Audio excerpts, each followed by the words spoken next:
Vamos a hablar sobre alquileres, que es un tema recontracrítico para gran parte de la población, y vamos a hablar con Magali Cyrulnikov. Ella es licenciada en Administración Pública y cofundadora de la Comunidad Federal Inquilina y No Propietaria.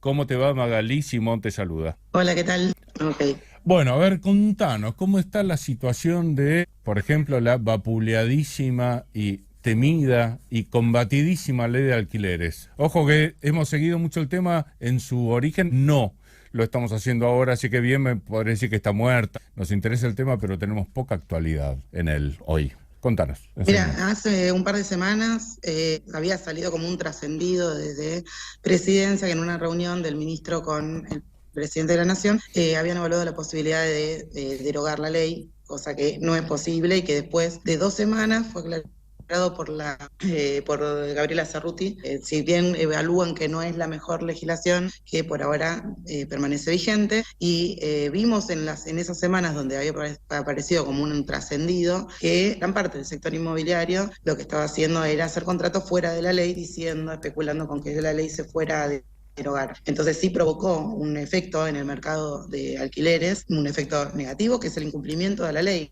La ley prevé un plazo mínimo legal de 3 años. Ese plazo antes era solamente para alquilar con fines comerciales y se extendió para que el alquiler de vivienda tenga la misma estabilidad, justamente fundamentada en la estabilidad habitacional que está regulada por Naciones Unidas como un régimen de tenencia a la vivienda. Entonces, a pesar de que eso fue uno de los puntos muy discutidos el año pasado, yo participé de la Comisión de Legislación General, donde varias organizaciones sociales y también una gran parte del sector de corredores inmobiliarios, cámaras que nuclean al sector inmobiliario y han participado de esas reuniones, se obtuvieron 2 dictámenes, uno de mayoría y uno de minoría, y ninguno de los 2 dictámenes tienen la cantidad de apoyo legislativo suficiente para modificar la ley. Y habían planteado, muy pocos plantearon esta cuestión de derogar la ley. No es constitucional, sobre todo en este sentido de que el derecho a la vivienda es un derecho humano y también es un derecho que mediante nuestra Constitución Nacional tiene raigambre constitucional. Por un lado lo tenemos en el 14 bis como derecho a la vivienda digna, uno de los derechos de la clase trabajadora. Mediante el artículo 75, inciso 22 de nuestra Constitución Nacional, los tratados internacionales tienen jerarquía constitucional. Entre estos los de Naciones Unidas, donde la vivienda digna es un derecho que tiene que ser garantizado por los estados. Los estados en nuestro país, los 3 niveles del estado, el estado municipal,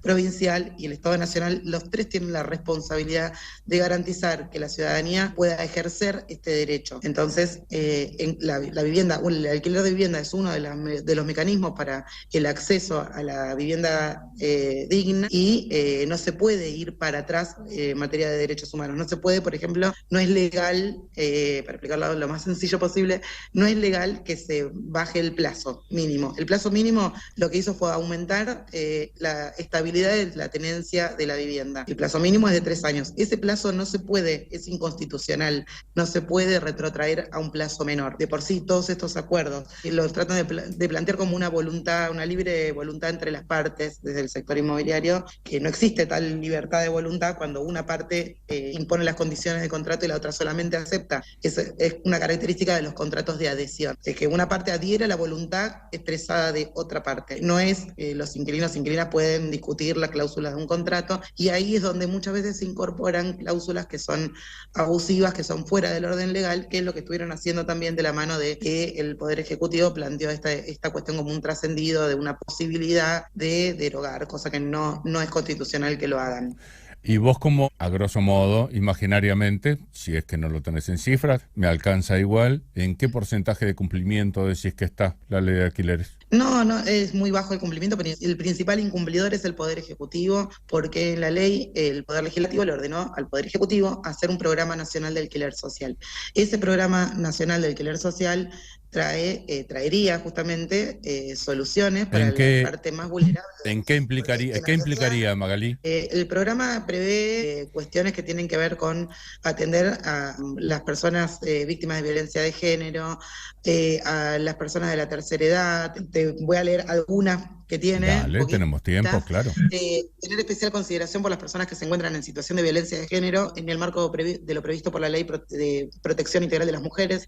Promover a través de organismos competentes la regulación del accionar de entidades que otorgan garantías de fianza o seguros de caución para los contratos de alquiler de vivienda. Propiciar la creación de líneas de subsidio o créditos blandos a efectos de facilitar el acceso a la locación de viviendas. Diseñar e implementar mecanismos orientados a ampliar la oferta de alquileres de inmuebles destinados a vivienda. Promover con el conjunto de la Administración Nacional de Seguridad Social, la ANSES, la adopción de medidas que permitan facilitar el ingreso al alquiler a jubilados, pensionados y titulares de prestación por desempleo, y adoptar cualquier otra medida en su carácter de órgano rector que tenga por objeto facilitar el acceso a una vivienda digna en alquiler para todas aquellas personas que se encuentran en situación de vulnerabilidad, fomentar la creación de mecanismos para asegurar el efectivo cumplimiento por parte del locador y el locatario de las obligaciones que tienen a su cargo, apoyar a quienes tienen dificultades para cumplir con requisitos de garantía, depósito y demás gastos necesarios para obtener una vivienda en alquiler. Promover a través de organismos competentes la creación de un seguro obligatorio que cubra la falta de pago de alquileres y las indemnizaciones por daño y ocupación indebida del inmueble. Esto sería una medida para el sector que pone las viviendas en alquiler, o sea, para los pequeños y medianos propietarios tengan garantía de que su vivienda vuelve en buenas condiciones, que el Estado es el que garantiza que esa vivienda vuelva en condiciones. Viste que a vos te debe pasar, como especialista en este tema, que cuando vos hablas de lo que hacen muchos países que nosotros tenemos como espejo, muchas veces en Europa, por ejemplo, con respecto al alquiler no te creen, ¿viste? Creen que estás hablando de Venezuela, porque hay países que intervienen mucho, no dejan que el mercado defina. Muchísimo, incluso Estados Unidos. Estados Unidos es un gran interventor en este mercado porque justamente, igual ahora te voy a contar una, la más reciente que tenemos, que es una de las mejores normativas, pero en Estados Unidos tuvo que intervenir y justamente hacer un aporte económico desde el Estado para facilitar y regular las condiciones de la renta. Lo que hicieron fue subsidiar, y no subsidiar a las cámaras de construcción como se está haciendo en Argentina, o a las financieras para que no pierdan cuando prestan, ¿no? Que le subsidian la tasa de interés. O sea, los bancos no pierden nunca, la constructora no pierden nunca, pero los inquilinos e inquilinas siguen sin tener ninguna protección del Estado. Por eso acá me parece muy importante lo que dice el Programa Nacional del Alquiler Social, que no se implementó, no se le asignó presupuesto, y en un contexto de post-pandemia. O sea, venimos en un contexto donde hubo un marco regulatorio durante la pandemia para proteger la vivienda, el derecho a la vivienda de la población inquilina. Se salió de eso sin ninguna medida gradual. O sea, se salió de un día para el otro sin regulación. Entonces, ahí es donde vimos el fuerte incremento en el precio inicial de los contratos de alquiler, que eso ocurrió a principios de marzo, abril del año pasado, y de la mano de esto venían a rediscutir la ley. Bueno, vamos a discutir la ley. No, la ley no era el problema, sino la falta de implementación de parte del Poder Ejecutivo. Por eso te decía que no es solamente que el sector inmobiliario si cumple o no cumple la ley, porque acá el principal incumplidor es el Poder Ejecutivo, que tiene la potestad de implementar un programa para ayudar a los sectores más vulnerables. O sea, la herramienta legislativa la tiene, pero no le asigna presupuesto y no cumple con asignar personal, por ejemplo, para resolver estos conflictos. Y la última novedosa medida que hubo fue recientemente en España se votó por una ley de vivienda, donde también entre las cuestiones que plantean es dedicar el 1% del PBI a vivienda y apostar a la banca pública para que se pueda garantizar este derecho, porque es un derecho humano. Entonces, ahora, este problema que tenemos en Argentina de la financiarización de la vivienda es un problema que en realidad tiene que ver con Europa. Europa viene financiarizando la vivienda y adoptando medidas como se hizo en Alemania para limitar al mercado inmobiliario y garantizar el derecho de la población. En Argentina, pensamos en el acceso a la vivienda con un régimen económico europeo, con una realidad económica de un país en desarrollo latinoamericano. Entonces, no, totalmente. Es más, en Alemania, sí, corregime vos si me equivoco, yo hace mucho tiempo que miro el tema, pero estoy lejos de ser experto. Si vos tenés una vivienda ociosa, ponele ahí, hasta instancias en las que te la sacan, expropian la vivienda. Contanos cómo es. Eso se hizo en Berlín particularmente, no es que sea en toda Alemania, sino que se hizo en el estado de Berlín, por eso acá, y ahí en ese sentido sí, nuestro estado, el estado que tiene los 3 niveles del Estado, municipal, provincial, es similar como es en Alemania. En Alemania tiene un régimen federal muy similar al que adoptamos en Argentina, y el Estado de Berlín sí implementó una política porque habían grandes pools inmobiliarios que hacían construcciones de lujo, y que lo que estaban haciendo era monopolizar todo el mercado de alquileres en esa ciudad. Entonces el Estado local les puso un límite, y sí tienen la facultad de, si tienen más de una cantidad de viviendas, una cantidad de activo, tienen que poder brindar al sector público una parte. O sea, por ejemplo, tienen un edificio que ese edificio tiene, no sé, 50 unidades. De esas 50 unidades tienen que destinar por lo menos 20 a resolver el déficit habitacional. ¿Se entiende? Y otras 30 quedarán para la parte del mercado, como yo ¿Las tienen que dar gratuitamente o a un precio que determina el Estado? No, eso es algo que justamente ahí es donde el Estado se devuelve esa forma de expropiación, para poder garantizar que no haya un monopolio de oferta y que más gente acceda a la vivienda, porque termina pasando lo que está pasando ahora en la ciudad de Buenos Aires, donde la construcción creció, o sea, la población de la ciudad de Buenos Aires es estable. Hace 40 años que tenemos 3 millones de habitantes, siempre la misma cantidad de habitantes. Sí. Aumentó la construcción muchísimo. De hecho, toda la zona de Puerto Madero hasta se ganó espacio al río, que no era espacio construible, para poder hacer viviendas de lujo. Esas viviendas están ociosas, no cumplen ninguna función, ni productiva ni social. Eso lo hacen para tener un activo financiero al día de mañana. Entonces tienen un activo, lo tienen ahí para acumular valor, como reserva de valor, especulan con que esa reserva de valor se va a aumentar el valor en el tiempo, como una inflación en dólares que en realidad no tiene no se sustenta ningún criterio económico, y es la forma en la que esos mercados van avanzando, que muchas veces tienen capitales extranjeros, para lograr en una economía imponer el valor de una propiedad. Entonces, a medida que ellos van acaparando y poniendo este precio a más cantidad de viviendas, van inflando el precio de las demás viviendas. ¿Qué porcentaje tenemos de viviendas ociosas? En Buenos Aires, si no me equivoco, no quiero meter la pata, pero son 400.000 viviendas ociosas que hay en la ciudad de Buenos Aires, en esta población de 3 millones de habitantes. También tenemos esta cuestión de que hay muchísimas propiedades a la venta, pero la población con capacidad económica para adquirir esas viviendas es del 5%. Claro. Entonces no se venden, la tienen eternamente a la venta, esas propiedades se deterioran, muchas veces las vemos que están tapiadas directamente con cemento como para que no se ocupen, pero no cumplen con ninguna finalidad ni productiva, como te decía, ni tampoco de vivienda, y tampoco con darle más incentivos a la construcción, que de hecho la Reta recientemente acaban de dar de vuelta otra vez beneficios al mismo sector de la construcción. No es que porque se construya más tenemos más oferta y por eso disminuyó el precio, no pasó. Entonces seguir con esa idea de que, bueno, porque le doy a la Cámara Inmobiliaria, porque le doy a la Cámara de la Construcción beneficios financieros, beneficios impositivos, le subsidio la tasa, le doy dólar a precio amigo, todo eso va a redundar en un derrame, una suerte de derrame de más vivienda para las clases populares. No pasa. Por eso la inversión del Estado, y eso sí lo digo como profesional de la administración pública, tiene que ser al sector concentrado para que derrame en las personas que tienen la necesidad. Tiene que ser mediante el programa de alquiler social para asegurar que las personas que necesitan una ayuda económica la reciban y dejar de darle todos esos beneficios que son beneficios económicos que tienen un impacto en nuestra economía, ¿no? A la Cámara de la Construcción o a los grandes pools inmobiliarios, que lo que hacen es generar cada vez una brecha más amplia de desigualdad y de acceso a la vivienda. ¿Y cómo se maneja? También hay que hablar. ¿Cómo se maneja el tema en Inglaterra, en Francia? Tienen otra cuestión política, pero acá me parece, esto te quería destacar, que acá esta brecha de la que estamos hablando, de esta desigualdad de acceso a la vivienda, también es una brecha de género. En Argentina hace 30 años que las mujeres pueden administrar su propiedad. O sea que es muy reciente la posibilidad de administrar la propiedad privada de las mujeres. ¿Por qué? ¿Cómo es eso?